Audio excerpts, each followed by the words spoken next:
नमस्कार दोस्तों। जिस तरीके से लास्ट 1 साल के ऊपर से लास्ट डेढ़ साल से पूरे वर्ल्ड में एक जियोपॉलिटिकल अनसर्टेनिटी बनी हुई है, जिस तरीके से पावर की लड़ाई चल रही है, कौन अपना वर्चस्व बनाए रखेगा पावरफुल नेशंस में, तो इसी की लड़ाई चल रही है। और लास्ट कुछ महीनों से जिस बात का डर था सबको कि यूएस, इज़राइल कहीं न कहीं ईरान पर अटैक ना कर दे, जिस हिसाब से लास्ट कई महीनों से तनाव बना हुआ था, तो वो आखिरकार कल यूएस और इज़राइल ने हेवी अटैक किया ईरान पर शनिवार को। तो जिसमें खबर आया उस अटैक में ईरान के सबसे जो टॉप लीडर हैं, खामनेई साहब, तो उसमें अलाउद्दीन जिसको हम बोलते हैं खामनेई की मृत्यु हो गई है। और उसके अलावा कई और जो टॉप लेवल के स्ट्रैटेजिक लीडर थे ईरान के, उस अटैक में उन सब की मृत्यु हो गई है। तो फिलहाल आज चर्चा का विषय रहेगा ये स्पेसिफिकली इस अटैक पर, और ये अटैक क्यों किया अचानक से यूएस और इज़राइल ने ईरान पर, और इसका इफ़ेक्ट स्टॉक मार्केट पर कैसे पड़ेगा वही देखेंगे। तो फिलहाल एक चीज़ मैं अगर देखूँ, यूएसए और वेस्टर्न पावर्स की अगर बात करूँ, उनको स्टार्टिंग से ही कहीं न कहीं हमेशा से ही एक उनके दिमाग में खटकता था कि जैसे एशियन कंट्रीज़ और अफ्रीकन कंट्रीज़ की मतलब जिस जगह में उनकी पोज़ीशंस है, तो उस पोज़ीशन से उनको हमेशा से ही प्रॉब्लम रहा है, क्योंकि वो भी जानते हैं कि उनके जो जियो स्ट्रैटेजिक पोज़ीशंस हैं, वो इतने अच्छे जगह में हैं। और एशियन कंट्रीज़ की अगर मैं बात करूँ, साउथ ईस्ट एशियन कंट्रीज़ और मिडल ईस्ट कंट्रीज़ की भी मैं बात करूँ, और अफ्रीकन कंट्रीज़ की भी मैं बात करूँ, और लैटिन अमेरिकन कंट्रीज़ की भी मैं बात करूँ, इनके स्ट्रॉन्ग पोज़ीशन के कारण इनके पास कहीं न कहीं रिच रिसोर्सेज़ की अवेलेबिलिटी हमेशा से ही रही है, जिसके कारण ये एशियन कंट्रीज़, मिडल ईस्ट बोलिए या अफ्रीकन कंट्रीज़ बोलिए जैसे ब्राज़ील हो गया, सॉरी अफ्रीकन कंट्रीज़ बोलिए जैसे वेनेजुएला हो गया, और Latin American countries Brazil, Argentina, इनके पास हमेशा से ही रिच रिसोर्सेज़ रहे हैं। इनके पास जैसे क्रिटिकल अर्थ मिनरल्स हो गया, और मिडल ईस्ट कंट्रीज़ के पास तो हमेशा से ही ऑयल का दबदबा, उनके पास ऑयल जैसे ऐसा रिसोर्स हमेशा से ही रहा है।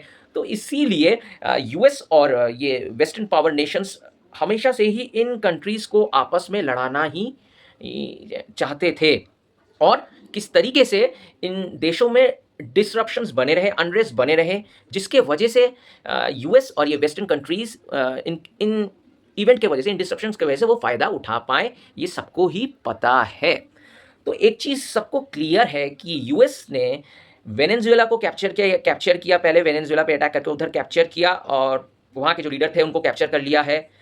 और उसके बाद ठीक ईरान पर अटैक किया। तो उनका मेन एम क्या रहा है ये सबको ही क्लियर है, वो है तेल। अगर आप ध्यान से देखें चीज़ों को, कि वेनेजुएला के पास तेल था, ईरान के पास भी बहुत अमाउंट में तेल है, मैं क्रूड ऑयल की बात कर रहा हूँ। तो दरअसल इन दोनों कंट्रीज से चाइना भारी मात्रा में ऑयल ले रहा था, जो कि यूएसए को खटक रहा था। क्योंकि यहाँ अगर चाइना इनसे जब ले रहा था भारी मात्रा में तेल, तो कहीं न कहीं पेट्रो डॉलर की बात यहाँ आई जाती है। तो ये जो इम्पोर्ट कर रहा था चाइना, वेनेजुएला से हो गया, ईरान से भारी मात्रा में तेल ले रहा था, वो यूएसए को हमेशा से ही डर लग रहा था कि वो अपने करेंसी में वो ट्रेड कर रहे हैं, और जिनकी वजह से उनको डी-डॉलराइज़ेशन का भी डर था। तो कहीं न कहीं आप बोल सकते हैं ये यूएसए की एक स्ट्रैटेजिक मूव रही है चाइना के अगेंस्ट में। जिस तरीके से वेनेजुएला को अटैक किया, उसको कैप्चर किया, अब ईरान के पीछे वो पड़े हैं। देखने वाली ये चीज़ है कि ये लड़ाई कब तक जारी रहेगी, क्योंकि ईरान ईरान ने पहले भी कहा था कि अगर उन पर अटैक होता है तो वो स्ट्रॉन्ग रिटेलिएशन करेंगे। और जो उन्होंने कल उनके ऊपर जब अटैक हुआ उसके 1 घंटे के बाद से ही उन्होंने चालू कर दिया है। जिस तरीके से वो दूसरे मिडल ईस्ट कंट्रीज़ में अटैक कर रहे हैं ईरान, जहाँ यूएस के आर्मी बेसेस हैं, वहाँ पर स्पेसिफिकली अटैक कर रहे हैं। जैसे दुबई हो गया, यूएई हो गया, उसके बाद बहरीन हो गया, कुवैत हो गया, और उन्होंने ओमान तक को भी नहीं छोड़ा, और इराक पर भी किया। तो जहाँ-जहाँ आर्मी बेसेस हैं, यूएस आर्मी के बेसेस हैं, वहाँ-वहाँ अटैक कर रहे हैं। और वो कहीं न कहीं दर्शाने की कोशिश कर रहे हैं, ईरान जो दर्शाने की कोशिश कर रहा है, कहीं न कहीं वो भी एक स्ट्रैटेजिक मूव है कि इन देशों पर अटैक करके, अगर वो अटैक करते हैं तो ये मिडिल ईस्ट कंट्रीज़ कहीं न कहीं यूएस पर दबाव बनाएँ और इसको बंद करने की बात कहें। तो ये वॉर कब तक थमेगी, कितने दिनों तक चलेगा, ये किसी को नहीं पता, क्योंकि यूएस और इज़राइल जैसे कह रहा है, वो ये अटैक उन्होंने किया वहाँ पे रेजिम चेंज के लिए। तो रेजिम चेंज कितने दिनों तक कर पाएगी, और ईरान यूएस और इज़राइल से कितने दिनों तक लड़ पाएगा? क्योंकि अब जो सिचुएशन जो बनते जा रहा है, आज रविवार के दिन भी जो देखने को मिल रहा है, जिस हिसाब से ईरान सब जगह अटैक कर रहा है, सब मिडिल ईस्ट कंट्रीज़ में अटैक कर रहा है, वो अपने बचने की जंग लड़ रहा है, पूरा ऑल एंड आउट जा रहा है। तो ये रेजिम चेंज अगर करना है, अगर यूएस और इज़राइल को, वो कैसे करेंगे, ये सोचने वाली बात है, क्योंकि रेजिम चेंज के लिए वहाँ पे यूएस और इज़राइल आर्मी, उनको लैंड वॉर फाइट करना पड़ेगा ईरान के अगेंस्ट में। तो ये लड़ाई कब तक खिंचती है, ये देखने वाली बात है। तो इसका इफेक्ट अब चले जाए स्टॉक मार्केट में कैसे पड़ेगा। इंडियन स्टॉक मार्केट की अगर मैं बात करूं, और इन्वेस्टरों को इस सिचुएशन में क्या करना है, तो देखिए एक चीज़ मैं बोलूँगा, मैं पर्टिकुलरली इन्वेस्टरों की बात कर रहा हूँ। ट्रेडर्स स्मार्ट होते हैं, वो इन सिचुएशंस में कैसे फ़ायदा उठाना है उनको पूरी तरीके से पता है, लेकिन इन्वेस्टर्स जो लंबे समय के लिए इन्वेस्ट कर रहे हैं, उनको क्या करना पड़ेगा इस लड़ाई के सिचुएशन में। देखिए पहले दो चीज़ मैं बोलूँगा, इस लड़ाई के सिचुएशंस में जितने भी इन्वेस्टर्स हैं, इंडियन इन्वेस्टर्स हैं, जो रिटेल इन्वेस्टर्स हैं, मैं उनको यही सलाह देना चाहूँगा कि पहली बात यह है कि पैनिक सेलिंग नहीं करना है।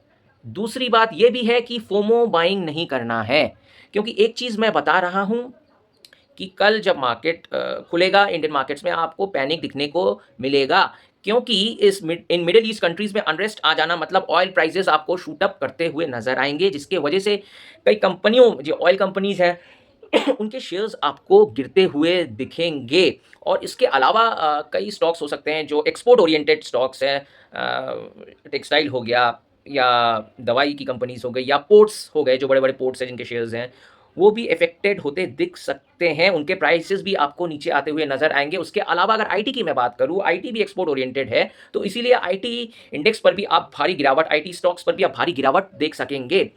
तो आपको उस समय क्या करना है, मैं एक चीज़ पहले बता दिया हूँ, उसमें इस पैनिक मार्केट में आपको पैनिक सेलिंग नहीं करनी है। दूसरी बात, आपको फोमो बाइंग भी नहीं करनी है। फोमो बाइंग मतलब अगर आपको दिखता है कोई अच्छा शेयर है जो निफ्टी 50 में है, वो 10% गिर गया, आप ऑयल कंपनी या कोई भी अच्छी कंपनी, आप उसको 10% गिर गया, आप उसको तुरंत मंडे में आके अगर आप ले लेते हैं, तो ये फोमो बाइंग नहीं करना है, क्योंकि ये लड़ाई कितनी दूर जाएगी, कब तक चलेगी, 1 महीना की, 1 सप्ताह की, 14 दिन, ये आपको पता नहीं। तो मंडे ट्यूसडे स्पेसिफिकली आपको वेट एंड वॉच करना है, आपको बाइंग नहीं करना है। मार्केट में हमेशा ही इन्वेस्टरों को बाइंग करना है, ऐसा कुछ नहीं है। आप मनी इन्वेस्ट नहीं करके आप टाइम इन्वेस्ट कीजिए, इस सिचुएशन को समझिए, ऐसे वॉर सिचुएशन में क्या क्या होता है इसका मार्केट में आप ऑब्जर्व करिए, इसको स्टडी करिए, इस सिचुएशंस में कौन से स्टॉक नीचे गिर रहे हैं, कौन से स्टॉक ऊपर आ रहे हैं। कई लोग हो सकता है देखिए आपको किसी इंडेक्स पे डिफेंस स्टॉक्स आपको बढ़ते हुए नजर आए, आपको लग सकता है डिफेंस स्टॉक बढ़ेंगे, डिफेंस स्टॉक में आपने फोमो में एंट्री कर दिया, लेकिन वॉर खत्म हो गया, उसके बाद डिफेंस स्टॉक्स आपको नीचे गिरते हुए भी नजर आ सकते हैं। क्योंकि देखिए एक चीज आपको समझना पड़ेगा, वॉर कितने दिन आपको कुछ पता नहीं, वॉर जब खत्म होगा क्रूड ऑयल के प्राइसेस भी आपको नीचे आते हुए नजर आएंगे। तो ये आपको दिमाग में रखना पड़ेगा। फिलहाल ये है मंडे ट्यूसडे, ये जितने दिन वॉर रहेगी आपको प्रेशियस मेटल्स गोल्ड और सिल्वर ऊपर जाते हुए तेजी से नजर आएंगे। तो आपको क्या करना है, केवल ऑब्जर्व करना है मार्केट को। और अगर मैं अपने एक्सपीरियंस की बात करूं, रशिया यूक्रेन का वॉर ये देखा 2022 में, उसके बाद अम, अ, ये कुछ ही दिन पहले ईरान का वॉर हुआ, इंडिया पाकिस्तान का वॉर हुआ। तो इस सब सिचुएशन में क्या देखा, अगर आपने नोटिस किया होगा, तो ऐसा नहीं है, जो लोगों के मन में गलत धारणा बैठी रहती है कि वॉर सिचुएशन में मार्केट पैनिक करे, गिरेगा गिरेगा मार्केट। ऐसा सिचुएशन में ये भी देखा गया है कि मार्केट को रिकवर करते हुए, इंडिया पाकिस्तान का जो वॉर हुआ था लास्ट ईयर में, उस समय आपने मार्केट को रिकवर करते हुए भी देखा। 2022 में भी रशिया यूक्रेन का जब वॉर हुआ, कुछ दिनों बाद मार्केट को बड़ी तेजी से आपने रिकवर करते हुए देखा होगा। क्योंकि आपको ये चीज़ भी देखना पड़ेगा कि लोग भी अब मार्केट में इतना यूज टू हो गए हैं इस सिचुएशन से, वॉर से, तो ज़्यादा दिन तक उन पर भी इफेक्ट नहीं पड़ता। लेकिन एक चीज़ मैं बता रहा हूँ, कल पैनिक क्रिएट किया जाएगा, बड़े ट्रेडर्स बैठ के मार्केट में पैनिक करेंगे। आप मार्केट तेजी से जब नीचे गिरते हुए नजर आएगा, स्टॉक्स जब नीचे गिरते हुए नजर आएंगे, तो कई लोग हो सकता है डर के मारे उसमें पैनिक सेलिंग करें। तो आपको पैनिक सेलिंग नहीं करना है, नहीं फोमो बाइंग करना है, आपको बैठ के ऑब्जर्व करना है, मार्केट को देखना है ध्यान से। और अभी किसी स्टॉक्स में आप एंट्री नहीं लेंगे, ये कि डिफेंस स्टॉक्स अच्छा करेगा, डिफेंस स्टॉक्स में एंट्री ले लिया, ऐसा नहीं है अभी आपको, क्योंकि आपका निवेश का लंबे समय के लिए है और आपने पहले ही कई स्टॉक्स में हो सकता है लेकर बैठे हों अच्छे क्वालिटी स्टॉक्स, उसको बेचिएगा नहीं इस पैनिक सिचुएशन में। तो फिलहाल मैं कई दिनों से यही बोल रहा था, ये जो वर्ल्ड ऑर्डर सिस्टम में चेंज आ रहा है, जियोपॉलिटिकल पावर स्ट्रक्चर में जो चेंज आते हुए दिख रहा है, किंगडम साइकिल्स में चेंज आते हुए दिख रहा है, तो ये सब आपको ये कुछ सालों में सब कुछ दिखते हुए नज़र आ रहा है। और एक और चीज़ मैं बोलना चाहूँगा, इससे क्या हो रहा है, वर्ल्ड इकोनॉमी भी इफ़ेक्ट हो रही है और इंडियन इकोनॉमिक सिस्टम में भी चेंजेस आते हुए नज़र आएँगे आपको। जो लोग लंबी अवधि के इन्वेस्टर्स हैं, तो आपको ये चीज़ दिमाग में रखना पड़ेगा कि मैं केवल इस वॉर सिचुएशन की बात नहीं कर रहा हूँ। लास्ट 1 महीने में आपने जो देखा, जो चेंजेस आ रहे हैं, एक चीज़ तो आपको समझ में आ रहा होगा कि अब इंडिया कहीं न कहीं वही आईटी सर्विस के ऊपर जो पूरी डिपेंड रहा करती थी इंडिया की जीडीपी, उसमें चेंजेस आने वाला है। अब केवल इंडिया आईटी सर्विस पे डिपेंड नहीं रहेगा, ये आपको समझ में आ रहा है। इंडिया डोमेस्टिक मैन्युफैक्चरिंग में जिस हिसाब से फोकस कर रही है, India domestic manufacturing, export oriented manufacturing में जिस हिसाब से फोकस कर रही है, तो उन सेक्टर्स पर आपको नज़र बनाए रखना पड़ेगा लॉन्ग टर्म के लिए। और अब आईटी की अगर बात करूँ, इंडियन आईटी कंपनीज खत्म नहीं हो जाएंगी, लेकिन मैं इन्वेस्टमेंट के तरीके से बोल रहा हूँ, तो वो इंडियन आईटी कंपनीज अब वैसे लीड करते हुए नज़र नहीं आएंगी। और एक और चीज़ आपको दिखने को मिलेगा कि हमारी इंडियन करेंसी डिप्रिशिएट करेगी, क्योंकि आईटी कंपनीज़ में जब चेंज आएगा, हम लोग जब ये सेक्टरल शिफ्ट हो रहा है, तो जिस हिसाब से एआई भी आ रहे हैं, जॉब अनएम्प्लॉयमेंट एक प्रॉब्लम फेस करने को मिल रही है और भी दिखेगी, क्योंकि मैक्सिमम यूथ ये चीज़ है कि हमारे देश में वो आईटी सेक्टर में एम्प्लॉयड हैं। तो जब ये चेंज एआई जब आएगा, तो कई लोग के जॉब्स जाएंगी। हालांकि ये बात भी है, जो टैलेंटेड है, जो स्किल्डफुल लोग हैं, उनके लिए जॉब अपॉर्चुनिटीज़ भी रहेगी। लोगों को वो स्किल्स सीखना पड़ेगा। तो जिसके हिसाब से जो आप 1-2 सालों में देख सकेंगे, क्योंकि जॉब्स धीरे-धीरे कम होंगी, जॉब्स जाते हुए दिखेंगी आईटी सेक्टर्स में, तो आपका जो कंजम्पशन थीम है, कंजम्पशन थीम भी नीचे आते हुए दिख सकता है। और क्या, रियल स्टेट मैं बात कर रहा हूँ, रेसिडेंशियल रियल स्टेट की कंपनीज भी इफेक्ट होंगी, जिसके कारण और ये आप देख सकेंगे कि ये जो रेसिडेंशियल रियल स्टेट है, ये इफेक्ट करेंगे, इनके दाम भी नीचे आते हुए नज़र आएंगे।